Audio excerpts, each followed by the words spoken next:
Et salut à tous, c'est Umi. Aujourd'hui on va parler de l'histoire du manga, c'est parti.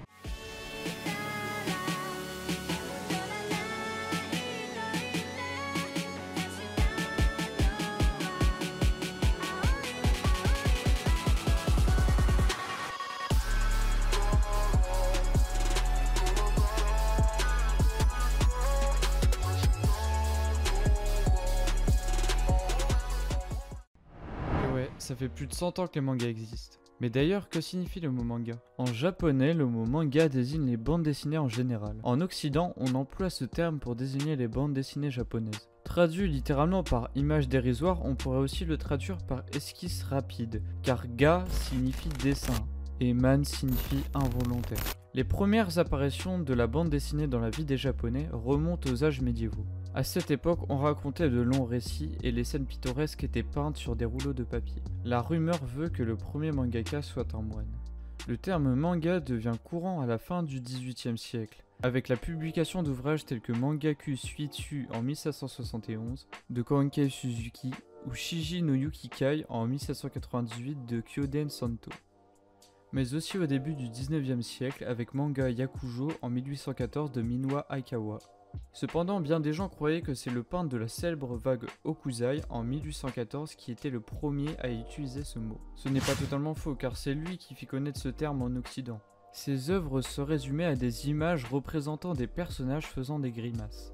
Mais ce mot manga prend le sens spécifique de bande dessinée qu'au cours du XXe siècle, avec l'introduction de celle-ci au Japon, lorsqu'elle y devient très populaire après 1945 grâce au célèbre mangaka Osamu Tezuka. Le terme s'impose ainsi dans le monde entier pour désigner la bande dessinée japonaise.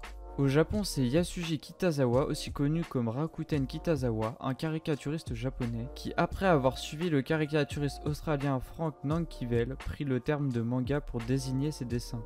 Le premier manga considéré comme tel date de 1902 et a été dessiné par Kitazawa dans les pages illustrées du supplément du dimanche du Jiji Shimpo. Kitazawa s'inspire beaucoup de la culture européenne. Son premier manga reprend le thème de l'arroseur arrosé. Le supplément du Jiji Shimpo prend rapidement le nom de Jiji Manga.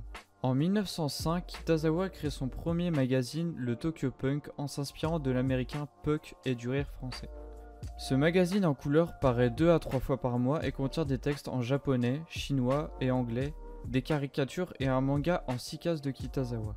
En 1912, après de nombreuses censures pour ses caricatures féroces pour le pouvoir, il crée 2 nouvelles versions, Rakuten Puck et Kaitei Puck. Mais c'est en 1908 que Kitazawa innove dans la presse japonaise en publiant Furendo, qui veut dire ami, un magazine en couleur exclusivement réservé aux enfants. Devant le succès, il renouvelle l'expérience en 1914 en créant la revue Kodomo no Tomo dans laquelle il dessine l'enfance de Toyotomi Hideyoshi. Ce succès allait marquer le marché des mangas pour longtemps. En 1914 paraît Shonen Kurabu, qui signifie le club des garçons. En 1923, Shoujo Kurabu, le club des filles. Et en 1926, Yonen Kurabu, qui signifie le club des jeunes enfants. En 1929, Kitazawa entreprend un long voyage en Europe. De passage à Paris en 1929, il expose ses créations en présence de Léonard Fujita, un célèbre peintre et dessinateur français d'origine japonaise. Il y reçoit la Légion d'honneur pour son travail. Le réel boom des mangas au Japon se fait peu de temps après la Seconde Guerre mondiale. À cette époque, le Japon est ruiné et la population a besoin de distraction bon marché. L'explosion du manga est la réponse à cette demande très forte du public. Et cette explosion du manga, on la doit à Osamu Tezuka. Alors, merci. Ouais, parce que c'est quand même un boss ce mec. Ce dessinateur publie ses mangas professionnels dès 1946 et rêve de se lancer dans le dessin animé. Seulement, le Japon est un pays ruiné et sans moyens. Il va donc essayer de transcrire ce qu'il voulait rendre à l'écran sur le papier. C'est ainsi qu'il a imposé le style particulier des mangas, qui imite le cinéma. Et c'est ce style qui va faire le succès de ces bandes dessinées, qui sont les premiers mangas tels que l'on peut les concevoir à notre époque. En 1947, Tezuka publie 200 pages de Shin Takarajima, qui se vendra en quelques mois à 600 000 exemplaires. mais on le connaît principalement en France pour deux de ses œuvres, Jungle Tatei qui signifie le roi Léo et Tetsuan Otomu qui signifie Astro. Ainsi, très vite, son style va attirer de nouveaux dessinateurs qui vont suivre ses traces. En France, la bande dessinée japonaise est quasiment inexistante dans le monde francophone avant 1978. À cette date, Atos Takemoto publie le premier numéro du Krikitu, une revue de bande dessinée d'assez mauvaise qualité de plusieurs points de vue. On y retrouve dans les 6 numéros qui paraissent jusqu'en 1981, Golgo 13 de Takao Saito, le système des super oiseaux d'Osamu Tezuka et d'autres mangas. En 1982, les éditions Téléguide est intéressée du succès de la série animée Candy. Elle publie avec succès la bande dessinée originelle de Yumiko Igarashi et Kyoko Mizuki dans les 12 numéros de Candy Poche. C'est pourtant dans les années 1980 le seul manga adapté en dessin animé à faire l'objet d'une traduction, les autres adaptations étant le fait de studios français afin d'éviter de payer des droits d'auteur. Après plusieurs échecs, les éditeurs sont alors refroidis par expérience, et dans un contexte de récession, plus aucune bande dessinée japonaise n'est éditée en album jusqu'à Akira. Au milieu des années 1980 naît Mangazone, la première revue d'information sur la bande dessinée japonaise. Ils décidèrent de publier Akira de Katsuri Otomo